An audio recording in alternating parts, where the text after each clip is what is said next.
Money's a motivator for only so long. And then after that, it's how do you create that exceptional life that you're looking for? How if the activity takes less than 5 minutes, do the action. Jordan, I'm super excited to have you join me for this episode of Coffee with Closers. I'm excited to be on. This is awesome. Thank you for having me. Well, I'm sitting here interviewing another person who's a podcast host as well. So I noticed your career history. You're running your own consulting business. You're a podcast host. You interview a lot of people, including the founder of Reebok. You've traveled over 25 different countries. You ran a marathon, and you're doing a whole lot of things. Obviously, there's just a lot of things that you've been able to accomplish in such a short time in your life. Of all the things you've accomplished, what's the one thing that you're super proud of? Yeah, I mean, for me, I think one of the things I'm really proud of is it's funny because every time we think about this, we always think about answers that end up compounding for such a long time because you're like, yes, I finally did it. Like when I think of this, it's like, oh, you could say the marathon, right? And you're like, well, I remember the 20-mile run. I remember the 19. I remember the 18, all of the prep runs. Or you could say the podcast where it's like, I'm on episode 159 now, 160. And it's like, I've been doing that for 3+ years and I'm proud of that consistency. But I think most importantly, I'm proud of just the person that I'm becoming and having those open perspectives and having that open ability to understand different perspectives and have different conversations and really impact lives in a positive manner through my coaching and consulting practice. For me, it's always been how can we help others? How can we enhance our life? And how can we make our life the best we want it to be? You know what I mean? Why be ordinary when we can be extraordinary? Most certainly. And I think I would have to say the same thing too, because I think when you're getting into the entrepreneurial world, you have some aspiration of like, hey, I want the financial freedom, time freedom, and everything else. But there comes the point like the money alone isn't a motivator anymore, right? Like you really want to have impact over just income. And I think that transition is a very nice transition. And especially as you start to see the kind of impact that you can make in the world, and especially in your employees' lives or even in your own family and friends' lives, just because of all the opportunities that are presented to you. So yeah, I'm happy to hear that about you having that very similar sort of a revelation. So tell us a little bit about how you got to the world of entrepreneurship. How did you get started? Yeah, so for me, it's been something I've always been interested in. I grew up in Jersey, went to school at University of Tampa, graduated with an accounting degree and honors, and I was like, oh, I have an accounting degree. I can start a business now. It's not always that easy. I ended up going to, in 2019, the Grant Cardone conference, and it was the one at Marlin Stadium. There's 35,000 plus people. Everybody is selling everything. They're like, do you want a hard money loan? Do you want a loan to buy a book? Do you want this? Do you want... Everyone's selling everything. And I'm sitting there with my two buddies and I'm like, I have nothing to sell. I need to sell something. So I come back from Miami, back to Tampa, and I figure out that I'm like, I need to sell something. I need to help people in some sort of way. And what that came to being was originally helping people with financial literacy. And I realized that when I was looking at my student loans, I realized that I was confused. I'm like, I graduated with an accounting degree and I'm confused. How can the normal person be okay with this? They probably have no idea. And that's what I started helping people with. I started helping them understand their financial literacy, understand their loans, understand what they were trying to accomplish. And then from there, it became a more holistic approach where with Edwards Consulting, we help people with mental health, physical health, community service, philanthropy, spirituality, and relationships. Because I realized that, like you just said right there, money's a motivator for only so long. And then after that, it's how do you create that exceptional life that you're looking for? How do you decide what that is? And sometimes people are like, they'll default to that common answer of, I want the white picket fence and I want the big house and I want to take 2 vacations a year. It's like, okay, but like, what if we broke all constructs and like we can do anything we wanted? What would really make you happy now? And it's like, well, I really like to ice skate and I would love to ice skate for 3 months in I would love to do that in Sweden, and then I'd like to go skiing in Switzerland, and then I'd like to do, and you just start to realize that people have been constraining themselves so long that they don't even know what fun looks like anymore. They don't know what exciting. They don't know what their life really could be. And that's why you need to have these conversations where it just breaks what they believe is possible. And even like your story, Samuel, where you go, yeah, I was doing this thing and now I'm doing something completely different. And when you lift your head up and you're consistent with your effort, you accomplish so much that you didn't believe was possible. So obviously you mentioned Grant Cardone, and a lot of people when they hear that name, it could almost be a trigger word because some people have really good experience about having watched some of his content or gone to his conferences. And there are some folks that completely hates the guy, right? But it certainly gave you an opportunity to open your eyes to see what the possibilities are. You said 35,000 people selling something. You're like, well, there's got to be something that I can do different and better. And what is my learning has prepared me to do something in the world. So tell me a little bit about what was it like for you getting started now that you had this vision of starting something, whether it be using your knowledge to go with people about teaching people about the financial literacy, getting that to get that first customer. What was that like in terms of getting your business off the ground? It's a process. It actually ended up being that one of my best friends, I told him about it, and then he referred me his buddy, and his buddy was the first one I met. I had no idea what I was going to do with him, and he was just paying me. It was like $50 for the hour, and I was like, Mm-hmm. I have no idea how I'm going to provide this person value. And then I looked at Mm-hmm. their, I had them send me over all their information, and it turned out that they had $100,000 in student loans, and I put it into an amortization table, and I realized right there that I was like, what I need to do is help people understand just how compounding works on a positive capacity, which is investing, and a negative one where it was debt management. So with him, but what I realized was I'm meeting with him, right? I provide him this value. He's like, oh my God, I didn't even know I owed that much. I'm like, well, that's a problem. Mm-hmm. And then from there, it was just the accountability that most of us don't have. So that's how I consistently had the client base, because I was like, we have a plan. We just have to hold you to the plan and then create the plan. And then from there, later on, I ended up creating a group where we meet on Monday nights. And that was really cool because it was getting people to see not only one on one services, but Mm-hmm. as a whole, and we could learn from others' perspectives. So it became a mastermind, which has been a really awesome experience. I also noticed on your site you also do offer other business to business sort of services as well, right? In terms of like negotiating their credit card processing fees and things like that. Talk to us a little bit about when did you decide to start expanding your services beyond just individuals selling to an individual, some sort of a training or coaching program to a mass of people. Yeah. So essentially, what happened there was I started my podcast. It's going to have to back up. So I started Mm-hmm. my podcast in 2020. And what happened there was I was doing 75 hard, Mm-hmm. and it was me and a buddy. And we ended up going to the Naples airport, which is a very small airport, and they had an airplane show. And we Mm-hmm. go in there, and one of the guys there's like a Vietnam War museum there, which was very odd. I was like, what is this doing in this small airport? Mm-hmm. And we start talking to the guy, and he's like, read this article. And it was this guy, Wayne Ogden Smith, and it said how he was a prisoner of war for 7 years, all of this stuff. And I was like, that's absolutely incredible. And he goes, that's me. And in that Mm-hmm. moment, I go, I have a podcast. Mm-hmm. Because I wanted to provide him some sort of value, and I really wanted to capture the entire conversation with him and hear Mm-hmm. his entire story. And so that led me on a journey of interviewing all of these different people. One of the Mm-hmm. guys ended up being a restaurateur, Mm-hmm. and I ended up introducing him to one of my mentors. And at the end, my mentor goes, hey, can we pitch you on your merchant business? Can we help you lower credit card processing fees? Can we help save you money?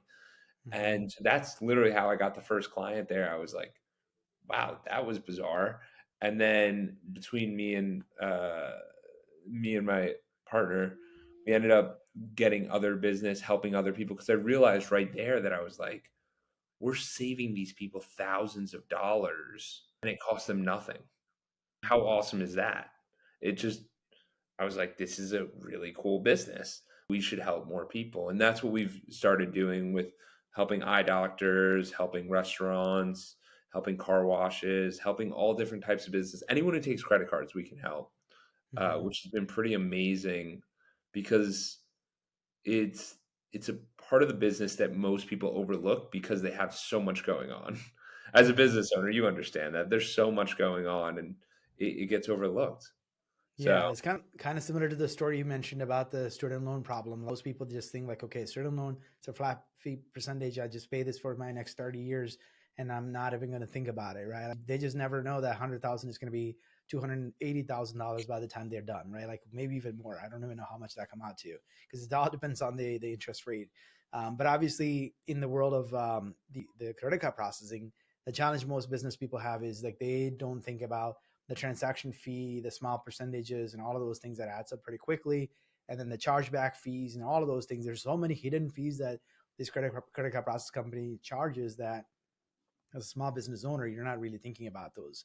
Unless somebody who has the knowledge can who analyze those bills and transaction fee and everything else, and you can show them like, hey, if you were to go back to the market, you can actually negotiate the rates and get rid of some of these unnecessary fees, and then you can save, especially those smaller stores that has hundreds of transactions per day. 25 cents adds up pretty fast, and then they don't even realize. So I'm assuming those are the kind of areas where you see opportunity to save money. yeah, and then there's also another cool thing that's been going on recently in the space, which is kind of it's a different one. So it's this idea of there it's kind of up in the air, like it's constant, the rules are constantly changing. But the way we were looking at it was this idea of cash discount, Mm-hmm. or like credit card surcharging, essentially, Mm-hmm. where customers, like say you're the restaurant or say you're the uh, gas stations do it all the time. It's essentially Mm-hmm. where gas stations go. We have a cash value and a credit value, and Mm-hmm. everyone just pays with their card anyway. They're like, I don't care about the 10 cents. It's Mm-hmm. fine. And that's what's being offered now to different restaurants. So you start to see it from time to time, and essentially what happens there is that the owner of the restaurant or owner of the business is getting back 3% of their bottom line, which, if you know the restaurant industry, it's very tight margins. So it Mm-hmm. gives them a huge influx of cash where it's like, whoa, I didn't even realize that. The customer Mm-hmm. ends up covering that percentage. But the thought is that if each customer is willing to cover their percentage, then the business Mm-hmm. can survive that much longer. And this was especially prevalent as COVID was going on. Prices were high, workers is difficult. It was all of it. So we help people with that. But yes, you are right. We also help lower fees in general, going from the model of, hey, this is the active percentage. So maybe it's 3% flat with 30 cents every transaction, to maybe we'll just do, it's called interchange plus. So it's a way for us to raise the value, put a little bit of margin on each of the transactions. So inherently it's lower than what they'd be paying. But most people are used to that conventional, hey, it's 2.9% and 30 cents or 3% and 30 cents or whatever it is. And I think I'm sure you've probably seen some of the TikTok videos where people complaining about restaurants and all of those places. Anywhere you go now, there's you just pay the tip. And I don't know if you've seen that being a conversation starter in any of your discussions with your customers, where customers are complaining. Because I know we're all, not just restaurants, anywhere you go now, they're just like, you want to add a tip to that when you check out. So I don't know if you've noticed that to be a conversation in the community that you're in. Yeah, I mean, a little bit. Like we were just in Fort Lauderdale, and we went to a place, and the restaurant. It wasn't even a restaurant. It was like a breakfast place, and it wasn't Mm-hmm. even like a sit down breakfast place. It's like Mm-hmm. place to order at the thing, and they Mm-hmm. hit you with I want to say it was a 10% surcharge. I don't know, and then they wanted a tip on top of that, and Mm-hmm. we're all facing it where there's a lot of like tip fatigue, and it's also that component of, did you provide excellent value or are you just forcing that? It's a very Mm-hmm. interesting space where you see these different areas. What have you been feeling about that? My go-to is like, Yeah, here's a couple bucks. Depends on what Yeah, it I is. mean, I think restaurant business, we've kind of already come to expect that in the restaurant business, but I'm also seeing even for like somebody come and do we had a tree removal service and then it was like a checkout. And in the checkout, they actually had it for the guys that came out to do the tree removal service, an option to do tips. And I was like, okay, I thought the tree removal service, you just charged me for the service. Like, what am I tipping for? So I think every online checkout process kind of cards, if they're taking cards from you, they're having that option to give some sort of a tip.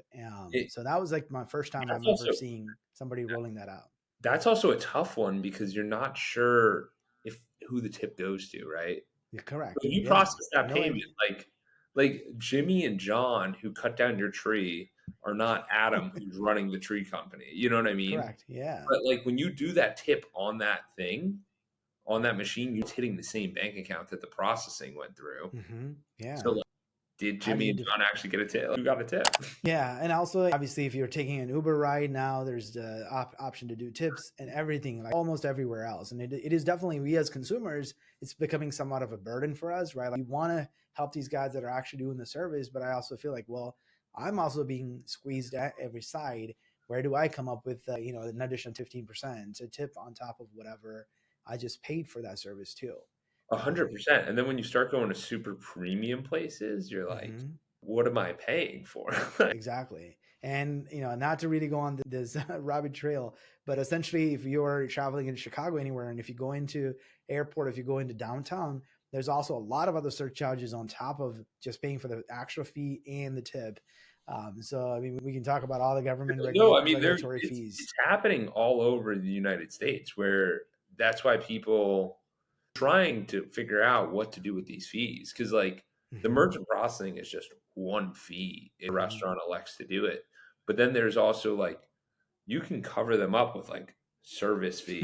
And I literally looked at it and I'm like, what is this? Like Yeah. you just click so quickly and you're like, wait, was that for real? Like I sat Yeah. down there and it was like a couple minutes because I'm like, I understand this business. Where Hmm. did you come up with the audacity to charge me 15% without me knowing it? Like, and then asking for a tip on top of that. It was a pretty wild experience for them to ask for the tip and then to want another tip on top of it. I was like, that's fascinating. Yeah, certainly, a lot of changes in the industry for sure. So obviously, having started your business, you must have faced some challenges yourself. What were some of the business challenges that you faced as you were getting started? Yeah, I mean, one of the biggest ones that I think I wish I learned earlier was honestly, I had this guest come on and he told me about Facebook ads.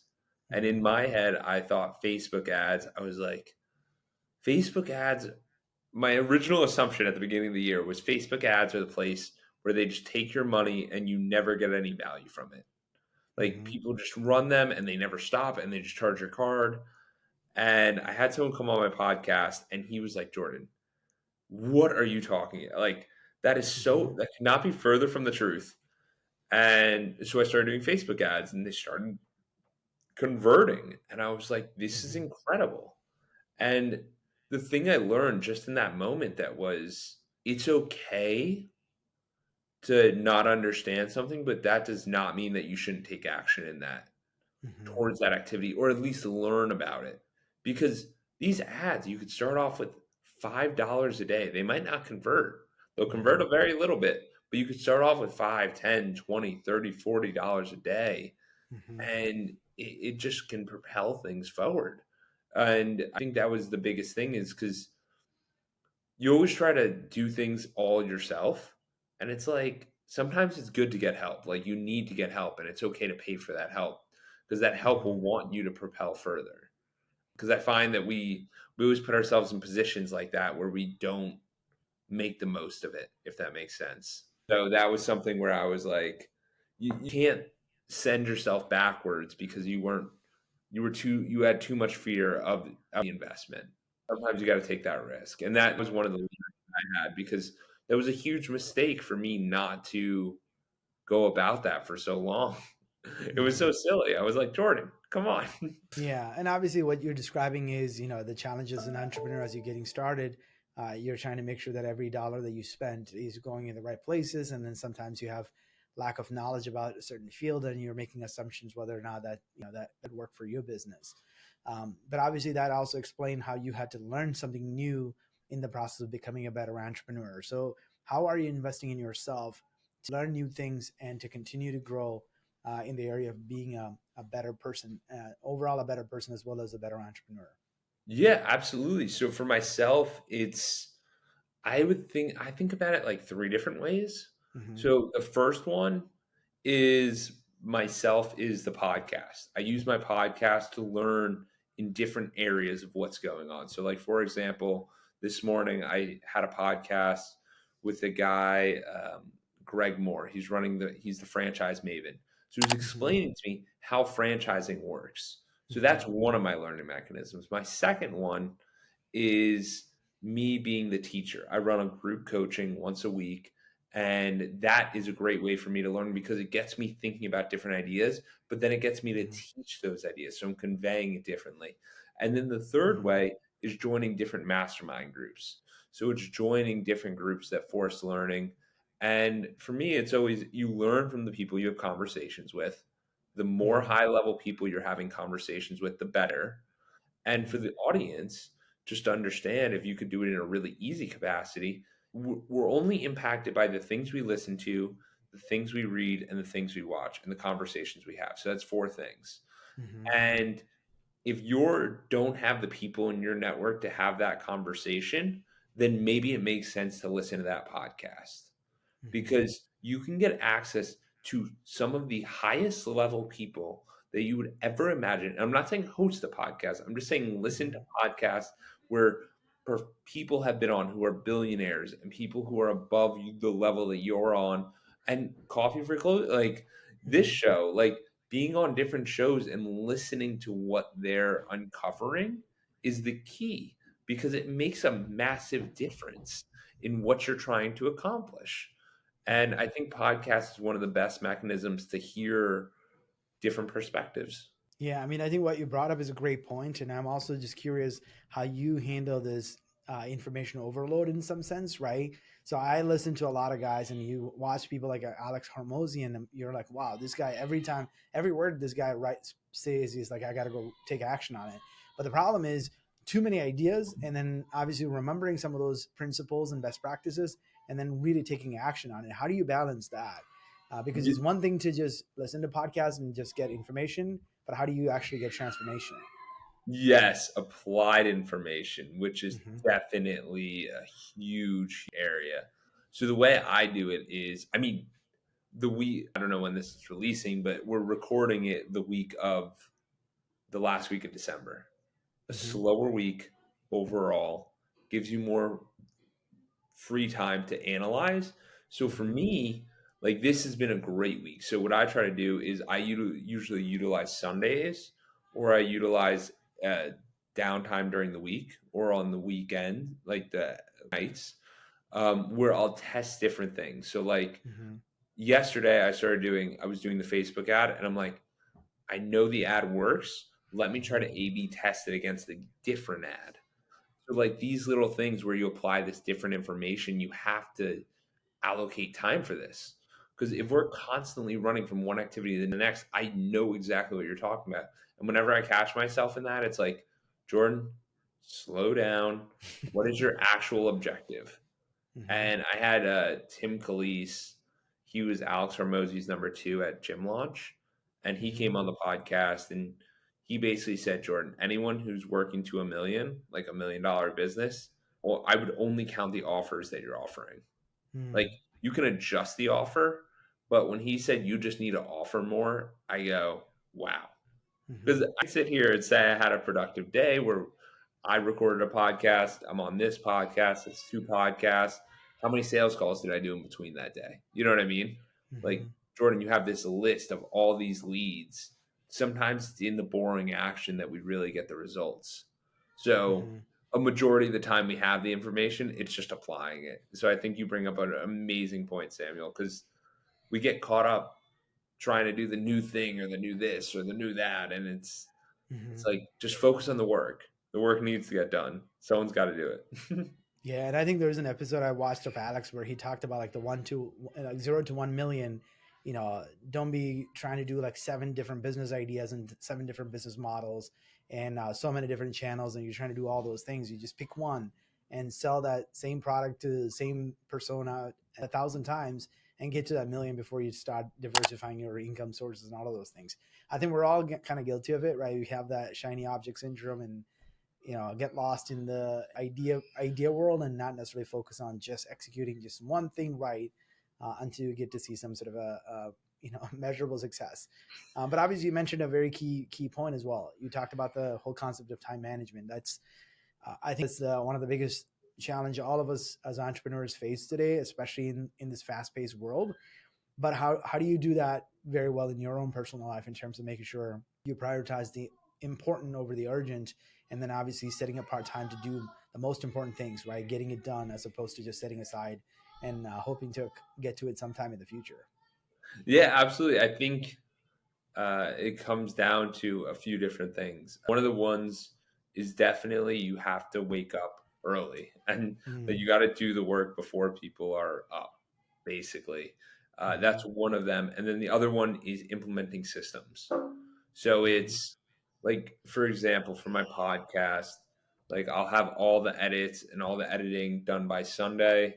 We're releasing on Tuesday. I'm going to email everyone Sunday. Like Mm-hmm. it's like you have systems and processes for when you do stuff. So you implement that in with this is when I will follow up with all my leads. This is where Mm-hmm. I'll nurture the leads. This is where I'll follow. Like, you know what I mean? Like you have Mm-hmm. to have systems in place and get the routine down on what you're going to do to accomplish that, because a lot of entrepreneurs, what ends up happening is you just sit there and you go, oh dude, full day, and it's never true. Like it is Mm-hmm. never true. You cannot be telling yourself this lie that you're busy. Like yes, you can be busy, understood, but you still have to have time to think and process and do the activities that you're going to do.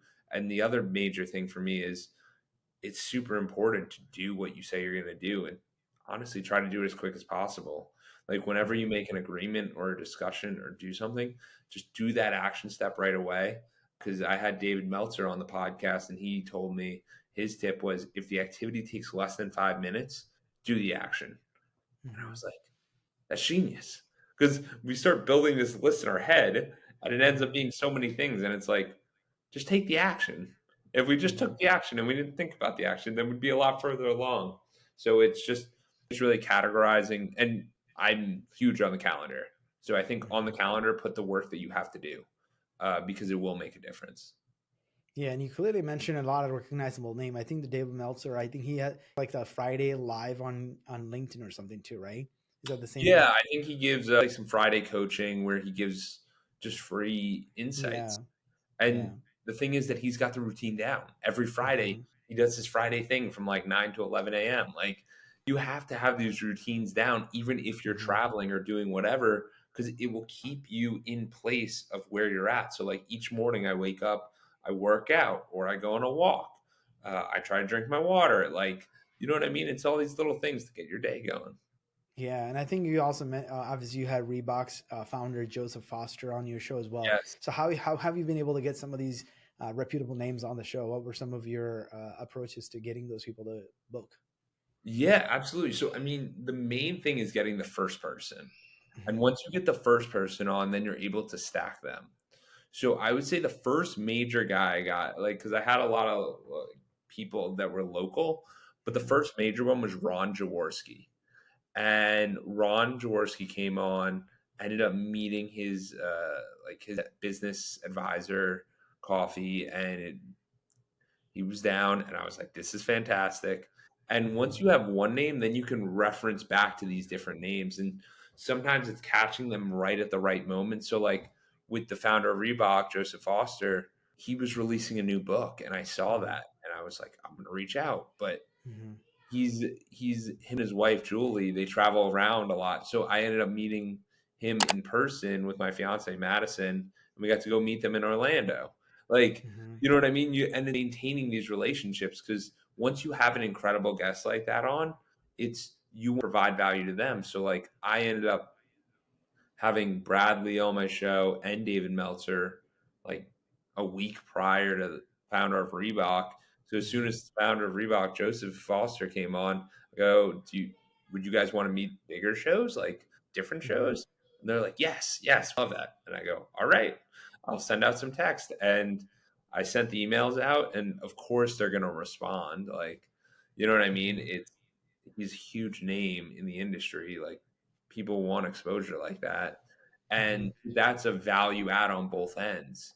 So when someone gives you value, you have to find a way to reciprocity and give that value back in some sort of capacity.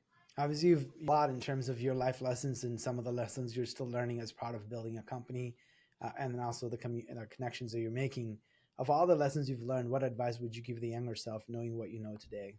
Yeah, I think it's really being consistent and knowing that you know what you're supposed to do, because there's so many times where we sit there and question ourselves and we don't actually do the work. And I think it's knowing what you all know what to do. So it's just Hmm. take action on that. And whatever that is, it's like Tim Clee said, give more offers. Cool. Hmm. So then what do you need to do? You got to call on the leads. Don't have any leads. You got a phone book. Call on the phone. Like, do whatever you need to do to get the business moving. And then once Hmm. it starts moving, start building momentum there. And so my advice to my younger self is get started. Like, that's the biggest regret everyone has ever. It's get started in whatever you want to build, because it's going to take you a lot longer than you think to build it. What a great way to kind of end our conversation. Thank you, Jordan, for sharing your life lesson with my audience.